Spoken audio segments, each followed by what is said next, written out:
Sometimes we have to ask ourselves, what's using my life? Heard a guy give a lecture one time that says, we are today what we were when. And he was talking about the fact that we, to a great extent, behave, think, react because of some previous experience that we've had. One of the things that we know about life is that it is always changing.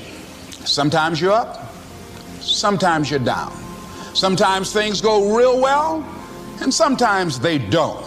Sometimes you're happy, and sometimes you're sad. Now that's that thing called life.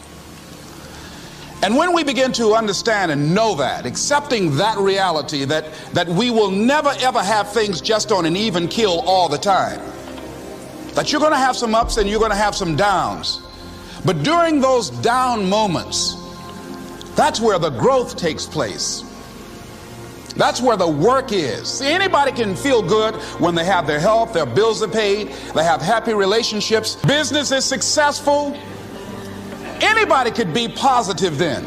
Anybody can have a larger vision then. Anybody can have faith under those kinds of circumstances. Am I correct? See, but the real challenge of growth, mentally, emotionally, and spiritually, comes when you get knocked down. Somebody said that adversity introduces a man to himself or a woman. How you handle it, that's where the growth takes place. When I was facing some challenges, I had a guy say something to me, and I suggest this is one of the first things that you want to do when you're facing a challenge. You want to get unstuck. Evaluate where you are. Look at it, assess yourself. Assess yourself and assess the situation. What brought you there? What role did you play? Earl Nightingale had a saying I like. He said, all of us are self-made, but only the successful will admit it. What has brought you to this point? What did you learn from it? Are you learning anything, or are you doing it over and over and over again? Somebody said that insanity is doing the same thing in the same way, expecting a different outcome. Are you going through it, or are you growing through it? Are you bigger and better because of it? Because it's not going to leave you until you grow through it. I was going through a major challenge in my life that was wearing me out, that was using me. Well, you see, your mind is, you know, when you go into a service station to get gas, you don't go in there and just start pumping. When you push the lever up, it clears the previous bill. By the same token, if you want to begin to move, you've got to clear your mind of all the unnecessary luggage and baggage that's weighing us down. I couldn't move, I couldn't think about what am I going to do to get out of this situation, because I was so concerned about what happened and what he did to me and how bad it was. I was so stuck in that I couldn't even focus on what I should have done. Feeling sorry for myself and angry, and none of that was taking me anywhere. So pretty soon I learned through effort, made a conscious, deliberate, determined effort. I had to let it go. I had to forgive it. Let it go and begin to focus on developing myself. And I say to you, you're going to have people to do things to you. Things are going to happen to you. And the most important thing to do is to harness your will and let it go and move so you can grow, so you can get on with your life.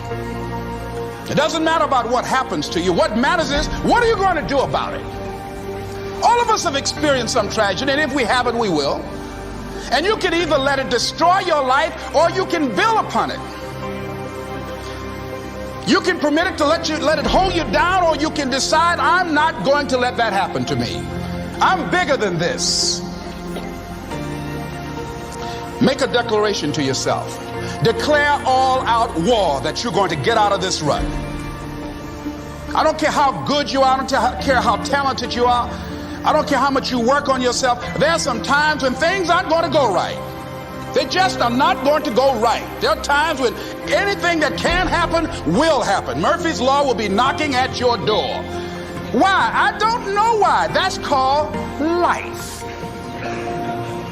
And you have to deal with it. Sometimes your life will be in a slump, just like sports. Some of the best shooters can't hit baskets different times in games. They get in a slump. Do they sit on the sideline and say, you know, I just didn't hit a basket today? No, they continue to execute. I suggest to you that if you are facing a challenge, don't stop. Stay busy. Work your plan. Continue to do those things that you know that work for you after you have evaluated yourself in the situation. Continue to move. Stay busy, stay busy, stay busy. Find somebody that you can help so you can forget about you for a moment. See, sometimes the best thing to do is to be. Sometimes you have to just back up and go within yourself. A bow and arrow, you can't take a bow and just push it out in the air. You just can't push the arrow out. You have to pull it back and then release it. Sometimes you have to back up and go within and pray and meditate and recharge your batteries. Go away, clear your head, and then come back and look at it from a different vantage point. Don't operate while you're under the spell or the effect of what's going on. Next thing is that you've got to activate the thinker in you. Don't allow your emotions to control you. We are emotional, but you want to begin to discipline your emotion. If you don't discipline and contain your emotions, they will use you. Your mind goes on automatic, just like a guard. You know, I loved reading the book called As a Man Thinketh by James Allen. He uses the analogy of the mind being like a garden. You know, weeds don't have to have any encouragement to grow. You don't have to water them. They don't have to get sunshine. They don't have to have fertile ground. They will grow through the cracks of a sidewalk. Am I right? But if you want to grow orchids or roses or any kind of exotic flowers, there are special processes and procedures you must go through. Well, by the same token, you don't have to force yourself or motivate yourself to think negatively, to be depressed, to hate somebody, to want revenge, to want to get back at somebody, to beat yourself up over the head, to feel loaded with guilt. You don't have to make any effort to do that. Your mind is on automatic. It will do that by itself. But if you want to begin to move into your own personal greatness, if you want to begin to really enjoy a happy, successful, healthy life, you've got to be willing to go against the tide. You've got to be willing to harness your will and say, in spite of this, I'm in control here. I'm not going to let this get me down. I'm not going to let this destroy me.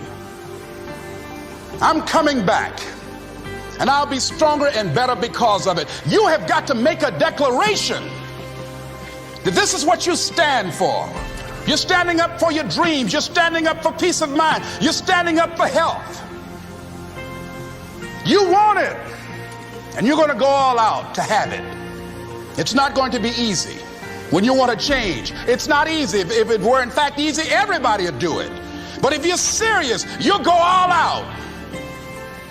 So yes, I'm going to turn this situation around. I'm not going to sit back and moan and cry over what happened and what went wrong and who did what. I'm going to do something about this situation. The next thing that is important is that expect things to get better for you, because they are. See, life is cyclic. You're not, whatever experience you're having right now, it has not come to stay. It has come to pass. Not to stay, just to pass. It's just going through. The biggest challenge is to know what's happening. This is a part of this thing we call life. This too shall pass. And maintaining perspective, putting it in perspective. The other thing is take full responsibility for your life. Accept where you are and the responsibility that you're going to take yourself where you want to go. Someone said we have two primary choices in life. We can either accept conditions as they exist, or we can take the responsibility to change them. See, a lot of people want to exempt themselves from taking responsibility. All they want to do is talk about the problem. Every time you see them, they'll tell you their story over and over and over and over again. No. You want to take responsibility